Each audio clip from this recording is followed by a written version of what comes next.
திரு மணிகண்டன் அவர் ஒரு முக்கியமான விஷயம் சொல்றார். அண்ணாமலை அவர்கிட்ட நேரடியாக சொல்லி இதுதான் ஸ்டாண்டு, இப்படி பேசுங்கன்னு சொல்லியிருந்தா அவர் கேட்டிருப்பாரு. ஒரு பக்கம் அவரை பேச அனுமதிப்பது என்பதே மத்திய பாஜகவுடைய ஸ்ட்ராட்டஜி தான். அது அதிமுகவை வலுவிழக்க செய்யறது தான் அவங்க பார்வை. அதுதான் இருக்க முடியும்ன்றார். அது மறுக்க முடியாது சார். உங்கள்கிட்ட வரேன். கரெக்டான வேலிட் பாயிண்ட்டுங்க. அதுக்கு முன்னாடி பொன்ராஜ் அவருக்கு நான் அவனுக்கு தெரியப்படுத்துறேன். என்னுடைய தனிப்பட்ட விருப்பத்தெல்லாம் நான் வெளிப்படுத்தலைங்க. அதாவது உள்ள ஆப்ஷன்ஸ் எப்படி இருக்குது அப்படிங்கறது தெரியப்படுத்துறேன். எடப்பாடி போய் ஏத்துக்கிறாரு.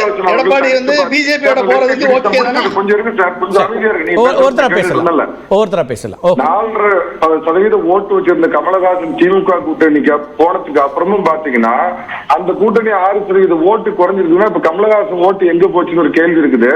அண்ணாமலை என்ன பண்ணாருன்னா சார் 2024 அவர் நினைச்சது மத்தியில 300-350 சீட்டுக்கு மேல பாஜக வட மாநிலங்கள்ல பிடிச்சிரும், தமிழ்நாட வந்து ஒரு என்ன சொல்லலாம், ஒரு டெஸ்ட் பண்ணி பார்க்கலாம் அப்படின்னு அவர் என்ன சொன்னார்னா, என்ன தனிச்சு விடுங்க, நான் இங்க ஓட்டு வாங்கி காட்டுறேன், உறுதியா என்னால 15-20% ஓட்டு வாங்கி தர முடியும், ஒரு 10 எம்எல்ஏ எம்பிக்கள் என்னால பெற்றுத்தர முடியும் ஒரு தவறான புள்ளிவிவரத்தை கொண்டு போய் கொடுத்தார். ஆனா சுதாகரித்து கொண்ட பிஜேபி அவங்களுக்கு வந்து ஏஜென்சி ரிப்போர்ட் அடிப்படையில் திரு மணிகண்டன் நீங்க சொல்றது அண்ணாமலை அவர்களுடைய கருத்து தேர்தலுக்கு முன்னாடி மட்டும் இல்லை, அவர் இங்கிலாந்துக்கு லண்டனுக்கு ஃப்ளைட் ஏறதுக்கு முன்னாடி கூட கடுமையான விமர்சனத்தை வச்சுட்டு தான் போனார். அதுக்கு முன்னாடி திரு எடப்பாடி அவர்களை குறித்து தனிப்பட்ட முறையிலான விமர்சனங்கள்லாம் இருந்துச்சு. அப்போ அதுக்கு என்ன நடவடிக்கை எடுக்கப்பட்டுச்சு அப்படிங்கிற ஒரு கேள்வி அதிமுக வரும் இல்லையா? கொட்டு வச்சிருக்காங்கன்னு சொல்றேன். இல்ல சார், இது எதிர்வினை தான். இது ரொம்ப அதிகப்படியா போறாரு. இப்படியே போனா 2026 தனிச்சிருந்தோம்னா ஒரு சார் அவங்க வந்து நான் வந்து எனக்கு ஒன்னும் அவசியம் இல்லை சார். 7% ஓட்டு வச்சிருக்காங்க. மணிகண்டனுடைய ஆர்குமெண்ட் படியே பாத்தீங்கன்னா சார், மணிகண்டனுடைய நீங்க ஏன் பதறீங்க? என்ன பேச விடுங்க. பிஜேபி முடிச்சே நினைச்சேன். என்ன பதறீங்க? பேச விடுங்க. என்ன நான் எதுக்கு பாருங்க, உங்களுக்கு எதுக்கு பதற வேண்டியது நீங்க தான். பதற வேண்டியது நீங்க தான். அதிமுக மொத்தமா காலி பண்ணக்கூடிய லெவல்ல இருக்கீங்க. நீங்க தான் பதறணும். நான் பதறணும் அவசியம் இல்லை. ஓட்டு உங்களுக்கு இருக்குது. ஆனால் அது மோடி ஓட்டு சட்டமன்ற தேர்தல் அப்படின்னு வர்றப்ப பாத்தீங்கன்னா 5% குறையும். பாஜகவிற்கு ஒரு 5 முதல் 7% ஓட்டு இருக்குது. இதை சொல்றதுல எனக்கு எந்த வித கண்ணை முடித்து உலகம் இருட்டுன்னு சொல்லி என்ன நானே ஏமாத்திக்கிறோம் இல்ல, ஏமாத்துறோம் இல்ல சார். Right right. நான் திரு தமிழ்மணி அவருடைய கருத்தை கேட்டு வர திரு பொன்ராஜ் தமிழ்மணி சாரும் உங்களுக்கு பதில் சொல்ல நினைச்சாரு. அதை கேட்டு நான் வந்துடுறேன். 2 விஷயம். திரு எடப்பாடி பழனிசாமிக்கு அந்த கட்சியை காப்பாற்ற வேண்டிய ஒரு கடமை இருக்கு. அதை காப்பாற்றுவாருங்கிற நம்பிக்கை அவர் ஆற்றல் மேல இருக்கிறதுனா, ஆற்றல்ங்கிறது இப்படியே நிக்கிறது அல்ல, மன்னிச்சுக்கணும். இல்ல அது வியூகங்களை வளையணும், எது வேணா இருக்கலாம். ஒரு ஸ்டெப் பின்னாடி போய் அப்புறம் திருப்பி வரணும், எல்லாமே இருக்கலாம். கரெக்ட். அதனால் அது இன்னொரு விளக்கம் நான் வேணாம் அவாய்ட் பண்ணுறேன். அதனால் அந்த பொறுப்பும் அவருக்கு இருக்கு. ஆமாம், அதை ஒத்துக்கிட்டதுனால தான் 2ஆம் கட்ட தலைவர்கள் அவர் சொல்றதை ஏற்றுக்கிட்டு சரியான வியூகத்தை அவர் செய்வார். அந்த வார்த்தை தமிழ்மொழியை கண்டுபிடிச்ச வார்த்தைகள் அல்ல, அங்க இருக்கக்கூடிய தலைவர்கள் சொல்றது.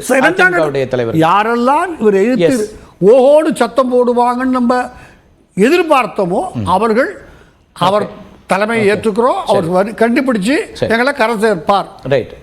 இது ஒற்றை வார்த்தையில் இவர்கிட்ட சொல்லக்கூடாதா? அண்ணாமலை கிட்ட அரசியல் இல்லை, அவரு இன்னும் சத்தம் போடு, அப்பதான் அவன் வலிக்குதுன்னு கத்துவான். வலிக்குதுன்னு கத்துனாத்தான் நம்ம ஒரு செட்டில்மெண்ட் பேசலாம். இதுதான் சார் அரசியல், இதான் ராஜதந்திரம். ஒரு வார்த்தையில சொல்லிட்டா அண்ணாமலைக்கு மரியாதை இருக்காது, பிஜேபிக்கு மரியாதை இருக்காது, இவரு யாரையும் மதிக்க மாட்டாங்க. எடப்பாடி அதிமுக கிட்ட நாங்க சரண்டர் ஆயிட்டோம்லாம் காமிக்க முடியாது. அண்ணாமலை மேல யாரும் முடியாது சார், யாரும் முடியாது. Right right. திரு பொன்ராஜ் நான் மற்றவர்கிட்ட கேட்கிறேன். எஸ், அதாவதுங்க இப்ப அண்ணாமலை வந்து எடுக்கக்கூடிய அந்த முயற்சியை வந்து முழு மனதாக மத்திய தலைமை ஆதரிக்கிறது. இதை தெரிந்து கொண்டு அண்ணாமலை வந்து ஒரு தற்குறி என்று பேசக்கூடிய அளவிற்கு அதிமுகவினுடைய தலைமையை பேசிவிட்ட பிறகும் அதிமுகவில் இருப்பவர்கள் வந்து பிஜேபியோட கூட்டணி சேர்ந்து விட மாட்டார்களா என்று இவர்கள் நினைத்தால் மக்கள் பார்த்துக்கிட்டு இருக்காங்க சார். மக்களுக்கு தெரியும் எல்லாமே. நீங்க வந்து கூட்டணி சேர்ந்தீங்க, அதிமுக வந்து பிஜேபியுடன் கூட்டணி சேர்ந்தீங்க அப்படின்னா இந்த இப்ப வாங்கின 20% ஒண்ணுமில்லாம போயிடும். அதை முதல்ல மக்கள் மனதில் நினைச்சு வச்சுக்கோங்க. நீங்க வந்து அதிமுகவோட பிஜேபி கூட்டணி சேர்ந்தால் இருந்த 20% காணாமல் போய் கடைசியில் 10க்கு கீழே சீமானு கீழே போக வேண்டிய சூழல் அதிமுக ஏற்படும் என்பதை மனதில் வைத்துக் கொள்ள வேண்டும். எந்த கூட்டணி எப்படி வந்து பிஜேபி வந்து அதிமுகவில் இருக்கக்கூடிய அத்தனை பேரையுமே அதிமுக கூட்டணியோட சேர விடாம எல்லாவரையும் அவர்கள் ஒழித்து கட்டி என்டிஏவுடன் சேர்த்தார்களோ அதை உடைக்கணும் எடப்பாடி. எடப்பாடி உடைச்சு தமாகவை தூக்கணும், பிஎம்கே தூக்கணும், மத்த கட்சி எல்லாத்தையும் தூக்குனா தான் ஜெயிக்க முடியும். அப்படின்னா தூக்க முடியலன்னா அப்புறம் 3வது போக வேண்டியதான்.